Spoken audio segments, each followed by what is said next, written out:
Les Journées électriques 2013, qui, comme chaque année, évidemment, invite à venir découvrir la multiplicité de la création musicale d'aujourd'hui, celle qu'on fait aujourd'hui. Et dans cette édition 2013 particulièrement, nous avons voulu mettre l'accent sur les relations que les artistes explorent aujourd'hui entre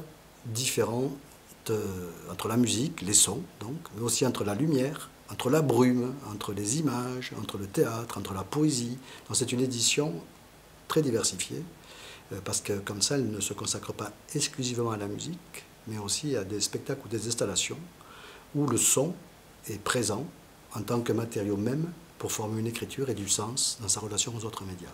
Voilà, ça c'est l'édition 2013. Et ces installations, celle de Rochelude en particulier, donc, proposent un travail autour de la lumière avec des lampes de tungstène, qui ont la particularité d'éclairer, bien entendu, ça tout le monde le sait, mais aussi elles font un son. Lorsqu'on envoie l'énergie électrique à l'intérieur, elles fabriquent un son. Donc c'est une proposition, quelque chose qui a une installation contemplative, on pourrait dire, qui va permettre comme ça, du coup, de jouer avec la lumière et de jouer avec les sons que provoquent évidemment ces ampoules lorsqu'elles sont en mouvement.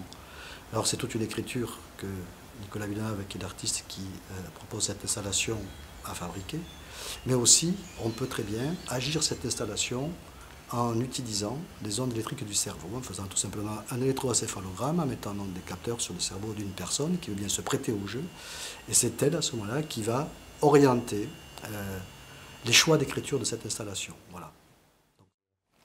Donc au Théâtre de la Croix-Blanche, en effet, on peut découvrir une autre installation avec le duo des Balthazar, donc Aurélie et Pascal Balthazar, qui proposent donc une œuvre nocturne 1, Sédiment, aussi à découvrir dans ce mélange des médias. On est un duo d'artistes et de façon plus élargie une compagnie basée à Lille, dans le nord de la France. Notre travail a débuté il y a environ 3 ans. Au niveau du dispositif, on a donc un parallélépipède noir avec un bac, avec de l'eau et des brumisateurs, ce qui nous permet de fabriquer ce brouillard qu'on va ensuite mettre en mouvement avec des séries de conduits qui amènent du vent et qui va pouvoir mettre en mouvement cette brume qui ensuite est mise en lumière par différents types de sources lumineuses, ce qui nous permet d'avoir des mouvements qui apparaissent différents et qui ne le sont pas forcément au départ. C'est-à-dire qu'il y a vraiment une composition qui est faite, qui est enregistrée dans l'ordinateur, que l'ordinateur va jouer toutes les demi-heures automatiquement, et qui va permettre de composer très précisément ces choses-là, même s'il y a toujours une vie propre de cette matière-là, la brume qui est un petit peu... Là, on ne sait pas si elle va faire comme ça ou comme ça. Il y a une petite marge d'indétermination, mais sur l'écriture et sur la durée, sur une séquence de 30 secondes, ça va toujours en gros faire la même chose.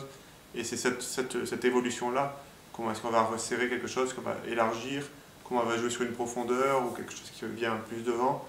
C'est vraiment ça qu'on va écrire, en fait. Ce travail-là entre l'espace visuel et presque tactile de la brume et l'espace sonore qui entoure le spectateur.